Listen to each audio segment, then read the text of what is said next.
speak at the podium. Sure. And stand in the back here. Sounds good. And then everyone else will Fills in. here. Awesome. I can handle that. Yeah. And I think it's just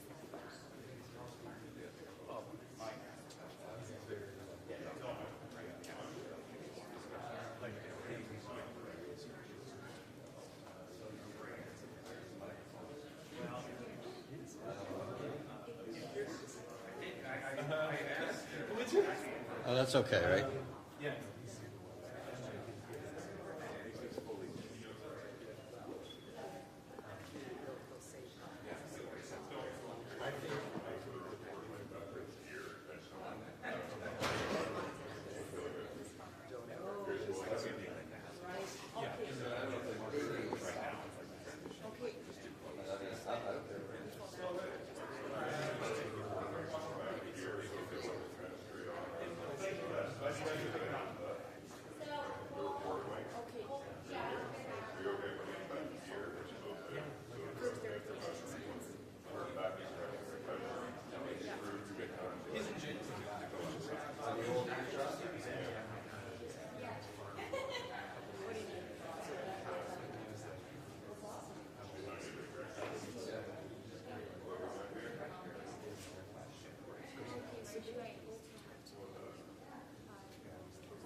Yeah, no, it was chill. Yeah, same. Like we had like my daughter, she's out of that, so she came in, and we actually ended up just selling her house. I think around the 27, 28. She wanted to check the place, and she said that long, so she didn't stay for any years, which was unusual. Yeah, we went for dinner.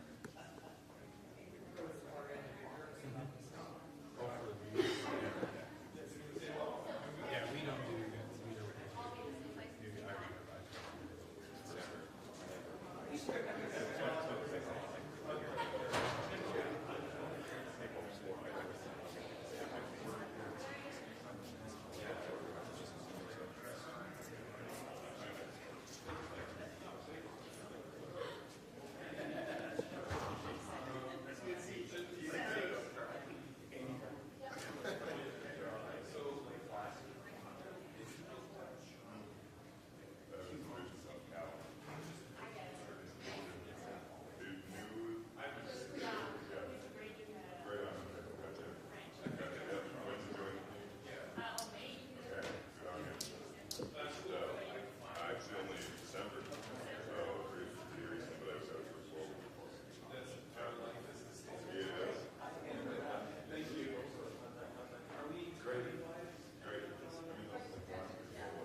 Me too. I have the red sauce.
I just wanted to introduce myself formally.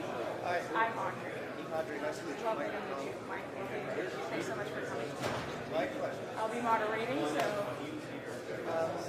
yes. Any questions? We'll do like press gallery rules, so one question, one follow-up. Share that. It's just 20 minutes. So however many people I got it. Yes.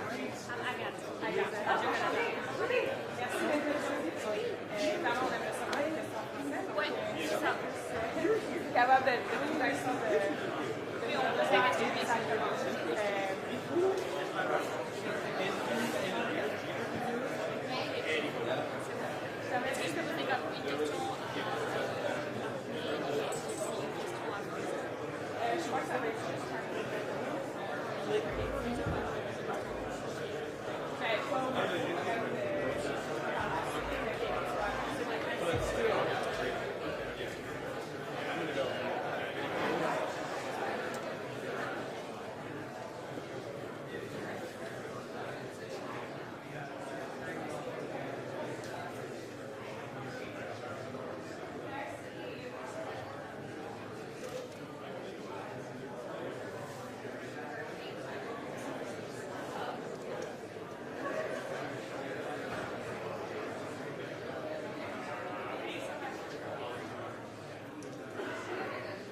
Right on cue.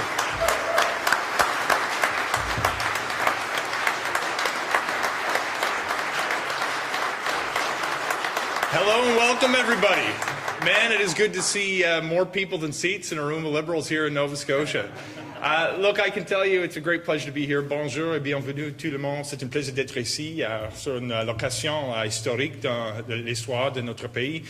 Pier 21 obviously plays an extraordinary role in this country's history, being the place where so many Canadians and their families were first welcomed to Canada. And it's wonderful to be able to gather for such an important event at a location with such history behind it. Look, I've got an incredible honor this morning of introducing you to a friend and someone I'm supporting in the upcoming leadership race, but I thought I'd offer just a few short reflections before I do. This is an exciting time to be a Liberal. The conversations I've been having over the last couple of weeks in particular have been filled with a level of energy and enthusiasm that I frankly haven't seen over the last couple of years. People in our community are talking with a real energy behind the next campaign, and it's because they found a candidate that they're pretty excited to support. I can tell you the conversations over the last few years in our community have been filled with some real frustrations that people have had. Frustrations with the cost of living, frustrations about whether their voices were in fact being heard to the degree they wanted to from the federal government and governments across different levels. But I can tell you one thing that people have said resolutely and repeatedly to me is they do want change, but they're not interested in the kind of change that Pierre Poilievre is representing. I can tell you we have an opportunity to present a kind of change that is more focused on the economy, more focused on the cost of living for ordinary working people who live in our communities here in Nova Scotia and across country, without compromising the commitment that our supporters want us to maintain to important social values like protecting the environment, making sure working class people get a fair shake. Well, when I started thinking about who I was going to support in this upcoming leadership contest, I came to the conclusion very quickly that it was going to be Mark Carney. When I talk to the people in my community, I feel I have a duty to reflect their feedback in the decisions that I make as an elected official and a member of the Liberal Party. And they tell me that they want change, but they want to focus on the economy. They want change, but they want us to continue support for initiatives that are going to protect our environment, but in a way that works for their households. Folks, we literally have a person who's put his hand up, who cares deeply about this country, who is renowned globally for his expertise in all things economy and his ability to mirror the important objectives of growing the economy with protecting our environment. These are the reasons that I'm supporting Mark Carney to become the next leader of the Liberal Party of Canada and indeed our country's next Prime Minister. I can tell you through my conversations I have had with Mark over the last number of months, he's deeply committed to this country and importantly to the people who call it home. Ladies and gentlemen, it is my honour and privilege to introduce you to the next leader of the Liberal Party and Prime Minister of Canada, Mr. Mark Carney. Thank you. We always, there's not a Liberal, and bonjour tout le monde. Hello, everyone. Thank you. Thank you, Sean, for that very generous introduction. Thank you all for being here. Thank you for your commitment. Merci pour ton appui, ton engagement pour notre pays, pour notre parti. You always have to adjust these after. There's not a Liberal who doesn't have to adjust the microphone after Sean Fraser has spoken. Kwe. Bonjour tout le monde. Kwe. I'd like to acknowledge that we are gathered here on the ancestral and unceded territory of the Mi'kmaq people. The people of the Mi'kmaq Nation have lived on this territory for millennia, and we acknowledge them as the past, present, and future caretakers of this land. You know, it is a pleasure to be here in Halifax. Again, Sean, thank you for being here. It's great to see so many familiar faces from here and from across the country, and particularly to be up here on the stage with Darren, Cody, Jaime, and Mike. This is a great Liberal team in Nova Scotia, and we are going to move forward for this country, and we are going to win this election and make this country much stronger.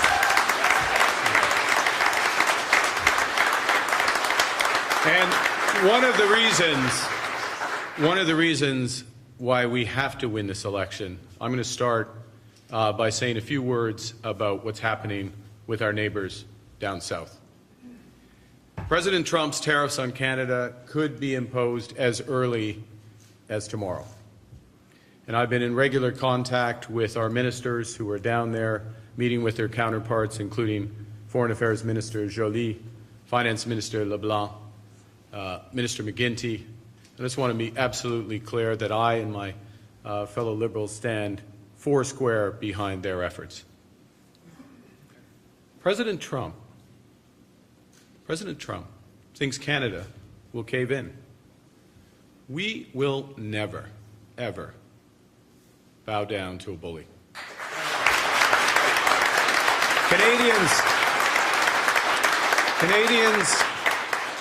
Canadians will always stick together. And we won't stand by as tariffs hurt our workers and their families. Canadians need to remain united. Now, let me be clear. This situation, unfortunately, could not be more serious. And at times like these, we need serious leadership and a serious plan. I'm ready to stand up for Canada. Who's with me?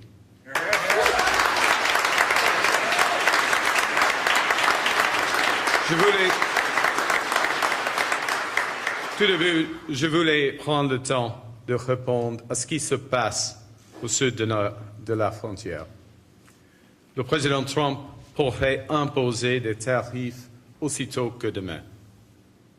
J'ai été en contact avec la ministre des Affaires étrangères, Mélanie Joly, et j'appuie ses efforts ainsi que les efforts du ministre des Finances, Dominique Leblanc, pour défendre notre pays, le Canada. Le président Trump veut qu'on perde notre sang-froid et qu'on abandonne. Nous ne resterons pas les bras croisés alors qu'il menace nos travailleurs et leurs familles. Ça ne pourrait pas être plus sérieux. Et dans des situations de crise, nous avons besoin de leadership sérieux et d'un plan sérieux. Je suis prêt à me tenir debout devant Trump et à défendre notre pays. Now, well, President Trump and some Americans may be turning back the clock on climate action. As Sean Fraser just indicated, we're picking up the pace. We're here today to address, in effect, three major issues that are wrapped into one big one. First, how to help hardworking families to finally get ahead. Secondly, how to boost the competitiveness of Canadian companies. And thirdly, how to build the strongest economy in the G7. All of these issues, each of these issues, is affected by how we as Canadians play our part in addressing climate change. Now, before I go into our plan, I want to say a few words about myself. I'm not a politician. I'm becoming a politician, but I'm not a politician. And so slogans, slander, and sound bites don't come easily to me.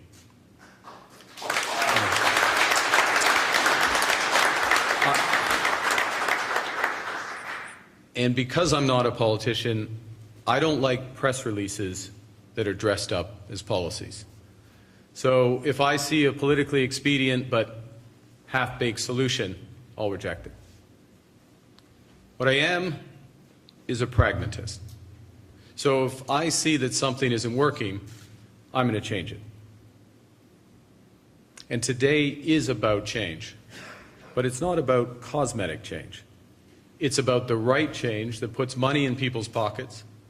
It's about change that makes our companies more competitive. It's about change that builds the strongest economy in the G7. Now, when Pierre Poilievre says we have to choose between fighting climate change and growing our economy, he's lying to us. Mais Pierre Poilievre nous dit qu'on doit choisir entre lutter contre les changements climatiques ou bâtir notre économie. Et la vérité, c'est qu'il nous ment. Canadians have had more than enough of such division and confusion. With Canada now under attack, It is time to come together. And since Canada's current climate policy has become too divisive, it's time for a new, more effective climate plan that everyone can get behind. It's a plan that makes our economy more competitive, it grows good jobs today, and it will grow better ones in the future. You know, friends, there are literally billions of dollars of investment on the table and millions of jobs at stake. So here's how our new plan works. My government will immediately remove the consumer carbon tax.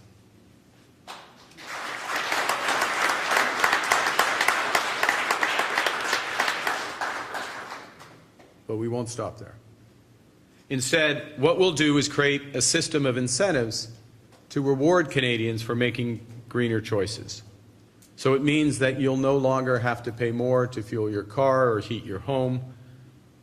But when you choose an energy-efficient appliance or an electric car or home insulation, you will be rewarded, and we will get the big polluters to pay for it.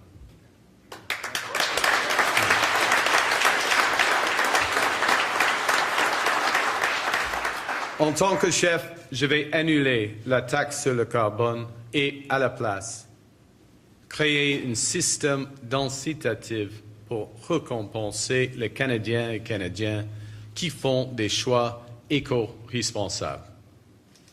Vous n'allez plus devoir payer plus pour faire le plein ou pour chauffer votre maison. En choisissant d'acheter un électro qui consomme moins, un véhicule électrique ou mieux isoler une maison, vous serez récompensé. Et nous allons faire payer les grands pollueurs. Now, let me be clear. If we were only to remove the carbon tax, we'd create two problems. First, Canada's emissions would not decrease as rapidly as before. And secondly, most Canadian households would be worse off because of the end of the rebate. Pierre Poilievre's, with his simplistic and misleading axe the tax, doesn't care about either problem.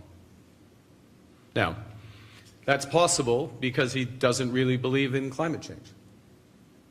Or it's possible he thinks that Canada, for the first time in our history, should be a free rider on a massive global problem, leaving for other countries to solve. It's certainly clear that he doesn't really understand how important that money in the rebate is to hardworking families across the country. But we get it. We care. And that's why our plan will directly solve both problems by both implementing new climate policies that are at least as effective in lowering emissions and by bringing forward new economic measures that will make Canadian families better off.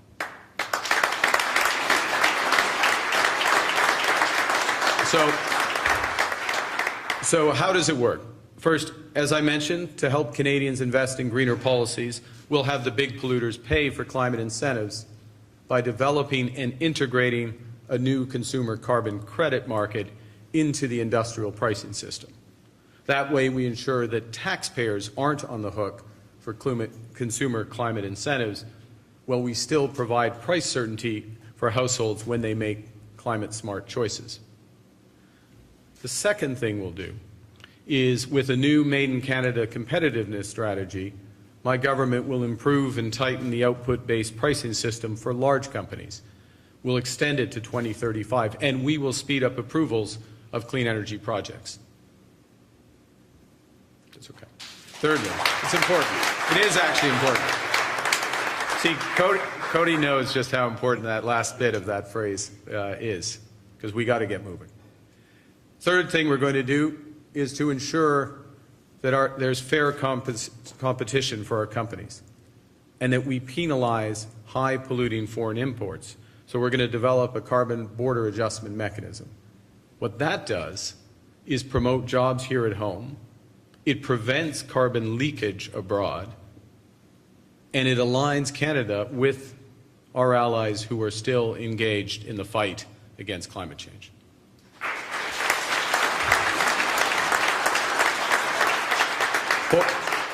Pour que nos entreprises puissent mieux concurrencer et que les importations polluantes paient le juste part, on va mettre en place un mécanisme d'ajustement carbone aux frontières. Ça va protéger nos emplois, éviter la pollution se déplace ailleurs et nous aligner avec nos alliés dans la lutte contre les changements climatiques. The fourth thing we will do is to build Canada's competitiveness. And we'll do so by boosting investments where they're needed the most. My government will provide greater investment tax credits, more Canada Growth Fund initiatives, and major provisions for accelerated depreciation of private investments. And these will all reinforce the incentives created by those changes to the output-based pricing system. What's the bottom line? Canada can become a clean energy superpower and make the most of our existing oil and gas resources during the transition.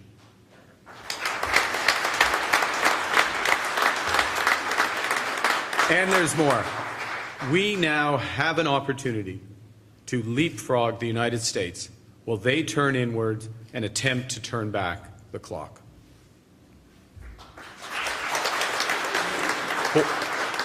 Pour attirer les investissements là où on a le plus besoin, mon gouvernement va bonifier des crédits d'impôt à l'investissement, élargir les initiatives de Fonds de croissance du Canada et accélérer l'amortissement des investissements privés. Ça va renforcer les incitatifs créés par notre réforme du système de tarification. Le Canada a tout pour devenir une superpuissance en énergie propre, tout en maximisant nos ressources énergétiques pendant la transition. Et on peut même dépasser les États-Unis pendant qu'ils se replient sur eux-mêmes en regardant en arrière. And lastly, to finance these good Canadian jobs and great economic growth, our government will move quickly to finalize and implement the Made in Canada Sustainable Investment Guidelines. We'll implement a taxonomy for every priority sector and mandate broad coverage of climate risk disclosure. And this is the key point, and I want to be absolutely clear. We will do all of this while remaining laser-focused on lowering costs for Canadian households.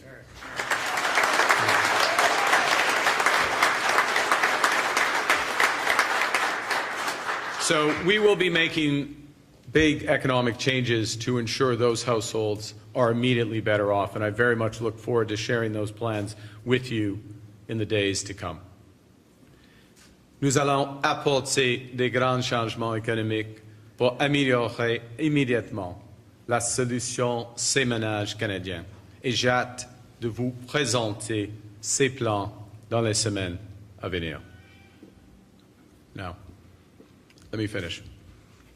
Eventually, the fever that has gripped our neighbor to the south, eventually that will pass. But while that fever rages, we will remain, as Canadians, we will remain resolute and we will remain true to our values. And those values include solidarity with one another and sustainability for our children and grandchildren's futures. So that's why the measures I'm announcing today will reduce emissions faster than before. They'll help create Canadian jobs. They'll build the competitiveness of our major companies and begin to realize Canada's immense potential to be a global leader in a clean economy. By working together, we will build that strongest economy in the G7, regardless of what happens south of the border. And we will do so for all Canadians across every generation. Merci beaucoup. Thank you very much. Merci. And quoi? On va commencer avec des questions, oui. Okay. So thank you, and I'll now be pleased to take questions. Thank you, Mr. Je suis Carney. prêt de répondre à votre question. Thank you, Mr. Carney. We're going to start with the question period. We'll do one question, one follow-up. On va commencer avec la période de questions. Une question de suivi. S'il vous plaît, vous identifiez et nommez votre média. Please identify yourself and name your media. Go ahead. Hi, Chris Lambie, National Post.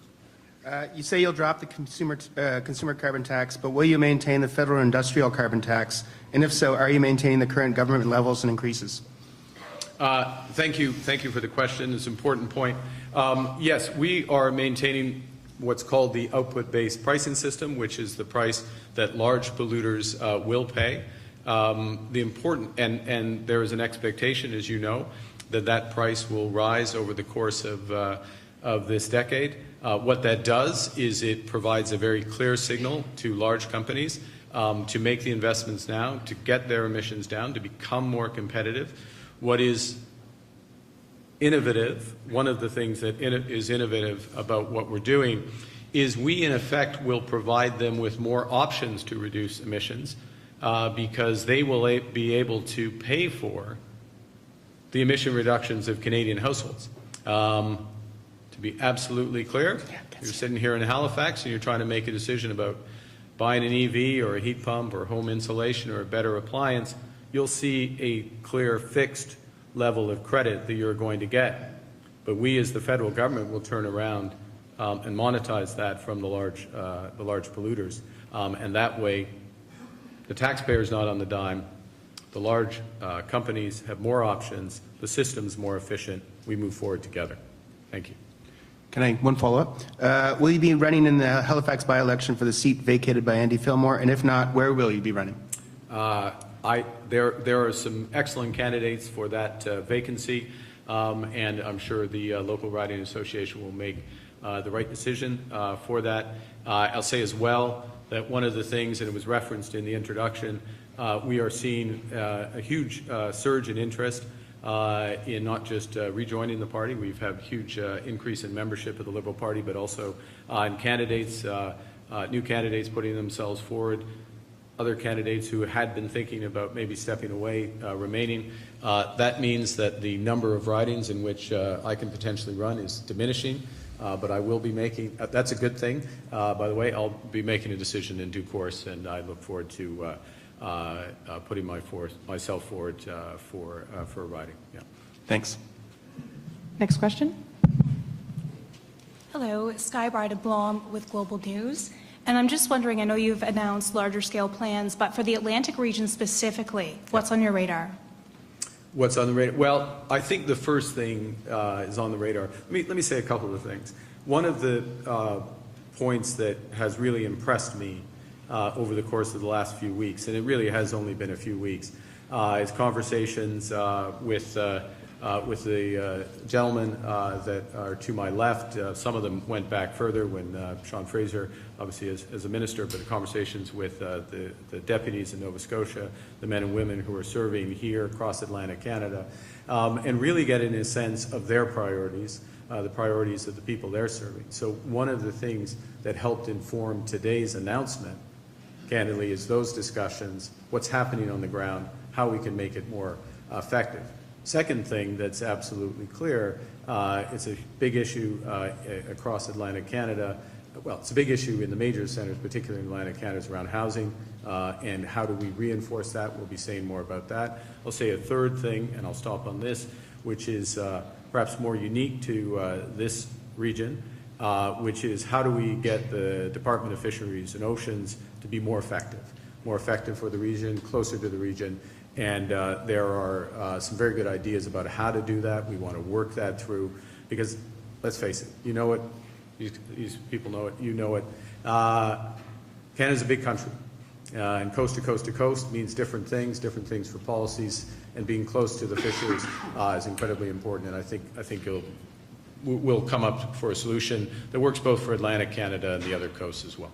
And And just following up, I also had a question about a colleague as well has dropped out of the leadership race to back you and is from this region. What does that mean to you?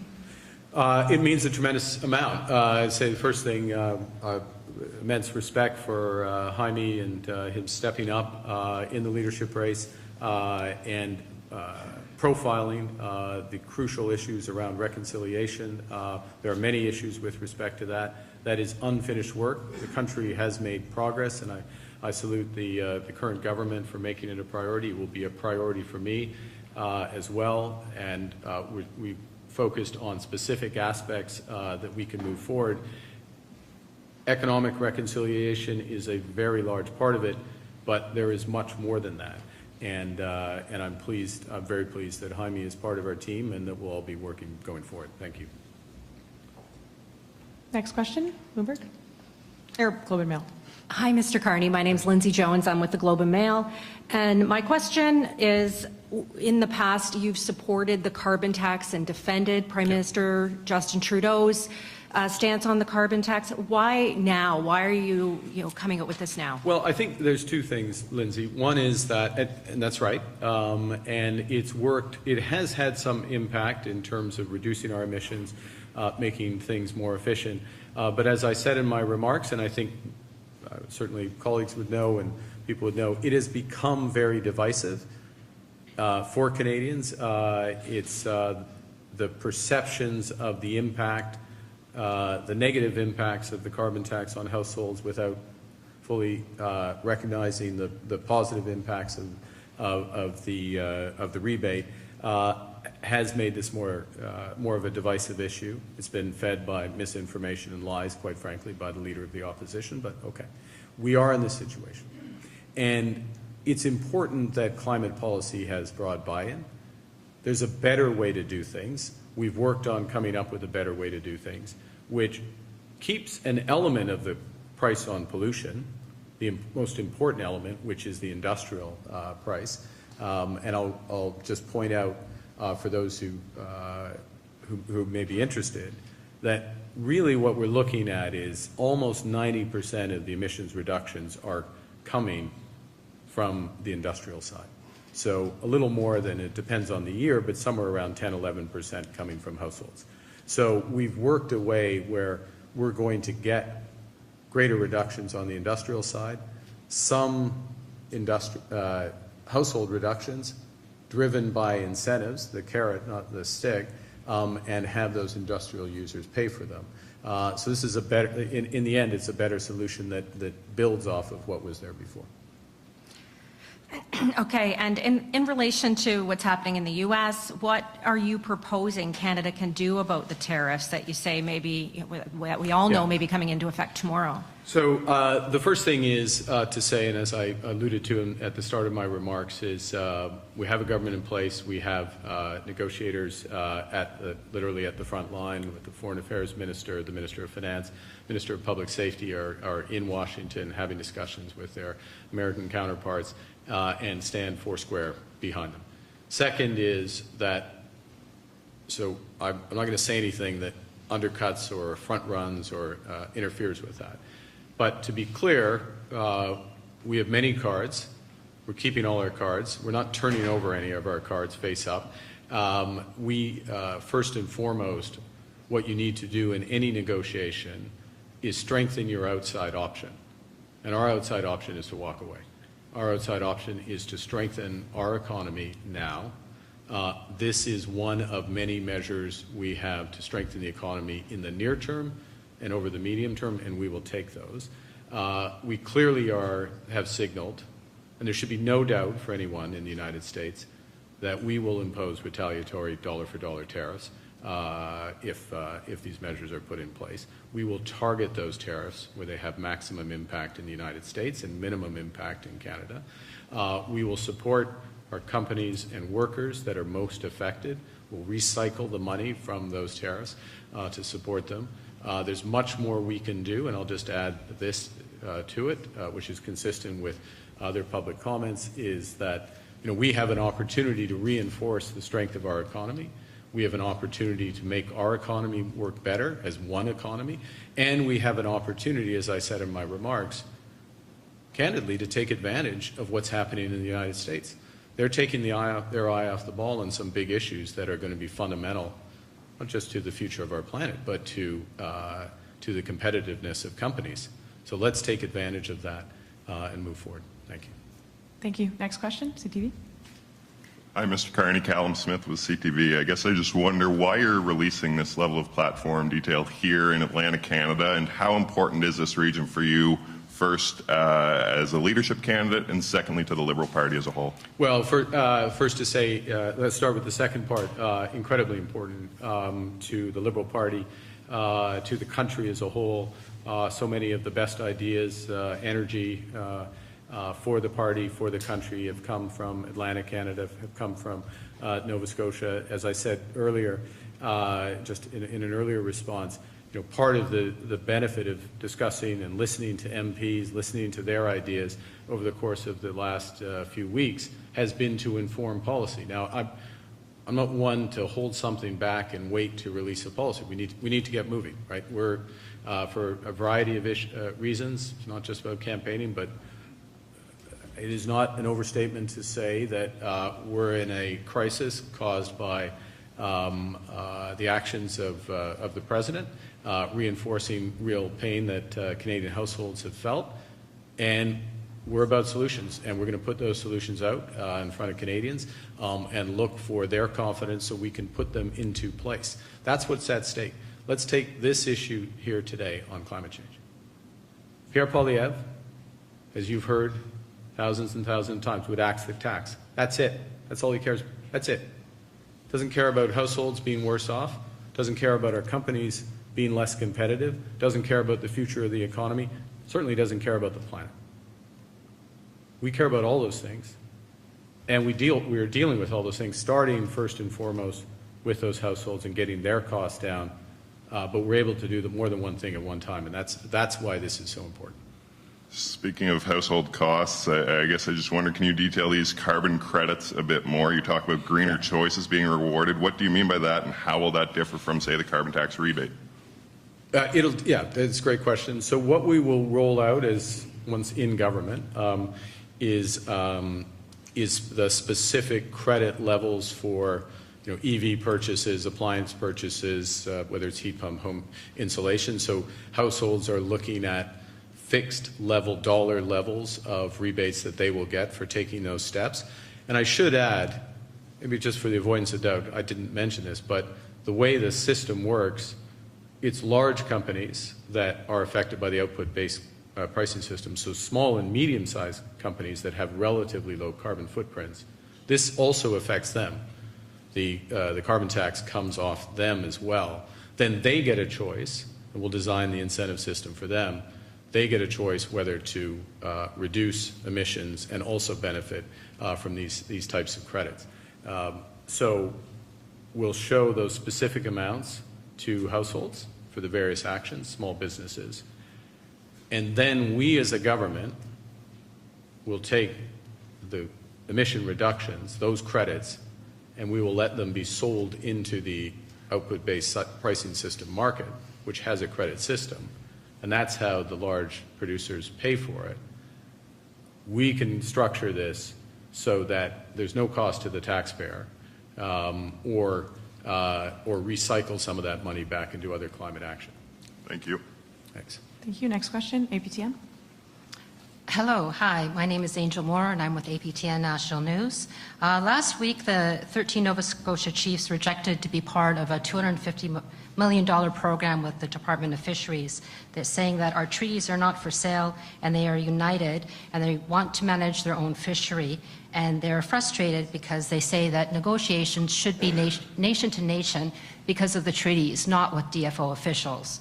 So if you become Prime Minister, would you support the nations of Atlantic Canada, the Mi'kmaq, the Wolastoqey, the Passamaquoddy, managing their own fisheries as the treaties state? Yeah, several items here, and in part, and in the element of your question, reinforces one aspect. It's not all about DFO, just to be clear, but one aspect of DFO and being closer to the situation on the coast. I was going to say on the ground, but on the coast and in the oceans. That's there. First point. Second point, absolutely, we have a responsibility as government. My government will certainly fulfill our constitutional responsibilities and respect those rights.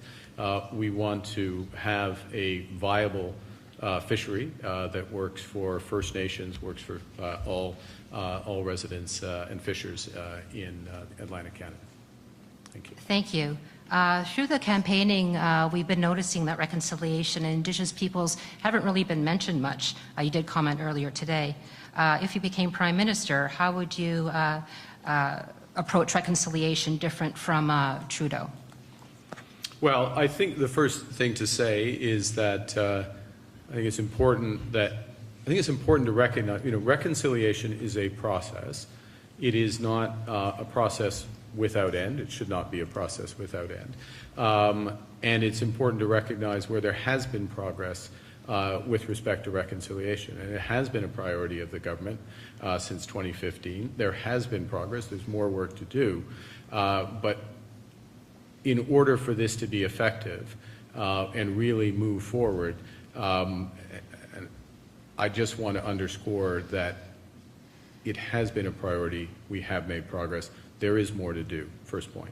Second point, there are a series of issues, for example, around child services and devolution there and support accordingly, where we have major unfinished business as the federal government with First Nations on that, failed negotiations, as I'm sure you're aware, and Jaime and I have had a number of discussions around that. That's a priority. The second thing, or third thing, and I'll finish on this if I may, which is as a country, we're in a position where, yes, we have big challenges, but we have these enormous opportunities to build infrastructure, build housing, as Sean and his team have put out strategies there, build a clean energy infrastructure, and build beyond. So much of that will happen in partnership with First Nations. So the economic reconciliation aspect, really putting not just words into action, but into projects consistent with UNDRIP and our responsibility. That is a huge element of our initiatives, and I think it's going to be a very exciting time to move forward on reconciliation going forward. Thank you. Merci, thank you. We'll have time for two more questions. Deux dernières questions, une en français, Radio-Canada. Bonjour, mon nom est Agathe Boucard, je travaille pour Radio-Canada. Vous promettez d'abolir la taxe carbone, mais allez-vous garder le plafonnement des émissions des secteurs gaziers et pétroliers? Deuxième partie, je vais garder quoi? Oui, est-ce que vous allez garder les plafonnements des émissions des secteurs gaziers et pétroliers? Oui. En bref, oui. On va garder, on va renforcer en même temps les incitatifs afin des grands investissements, par exemple comme Pathways, des réductions de carbone en place. On va renforcer ces incitatifs en même temps afin d'améliorer, afin d'atteindre le plafond. Merci. Prochaine question, last question, dernière question. Luke Ettinger with CBC News. You say you want to leapfrog the United States and create alliances with other nations fighting climate change. Who specifically would you align with, and what would that look like? Well, I think the first thing to say is that, and I have direct personal experience with this, that virtually every nation at present is taking it more seriously than the new U.S. administration. Virtually every nation. And one way I can demonstrate that in concrete terms is if you look at the investment in energy, power, over the course of the last year, over 90% of it was in clean energy. Now, why is it in clean energy? It's partly for for domestic pollution reasons. It's largely because increasingly it's the lowest marginal cost source of energy. It's also because big manufacturers don't want to have a carbon footprint from their energy sources as they change where they invest around the world. So, and the leaders with respect to the scale of the shift, obviously would include the European Union, it would include the United Kingdom, it would include a number of major economies in Asia that are fast-growing economies. Now, we have broader issues with some of those economies that we need to resolve, and we'll be resolute in coming to a conclusion on those. But it is a very large footprint of the world that is like that, and a consequence of that. You see, one of the things we have to do as a government, certainly we have to do as a country, is we have to manage the present. We need to focus with respect to climate change on what's happening to people's everyday costs and earn the right to win the future. That's what this plan is putting in place. Right? It's recognizing the impact on households, making them better off, giving them incentives to move, and at the same time, we're able to do more than one thing.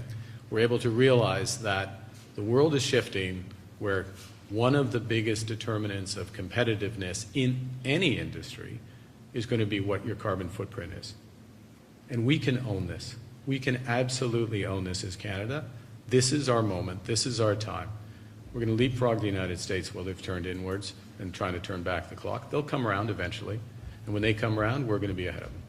On making big polluters pay, how are you going to ensure Sorry. that those big polluters don't pass on the costs to hardworking Canadians, as you say? Well, you've got to look at what the big polluters are producing versus where that's consumed. So I'm DeFasco, I'm a steel company. I'm not passing on my costs down through to the level of the consumption product. Let me give you another example. When you look at the final value add, for example, I'm going to pick our steel companies again. In terms of the final value add impact of changes, we're talking in the tens of dollars into autos. So there's ways that that ensures that it doesn't come back down, in part because the nature of the polluters are there, and the fact that we integrate this with a carbon border adjustment mechanism. And in the end, what we're going to see is much bigger incentives for households, a more choice, and this is a crucial point, and I'll maybe end with this if I could, more choice for those large companies on how they get emissions down, okay? So they have the options immediately of reducing their emissions or working to reduce their emissions, but they also can pay Canadians to reduce our emissions. In both cases, our emissions come down. And it's a much more efficient system in order to do it.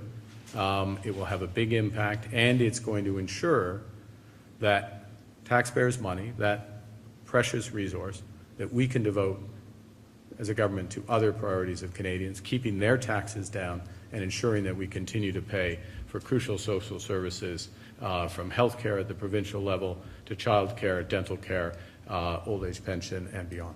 Great. Thank you. Merci This is what puts an end to our press conference.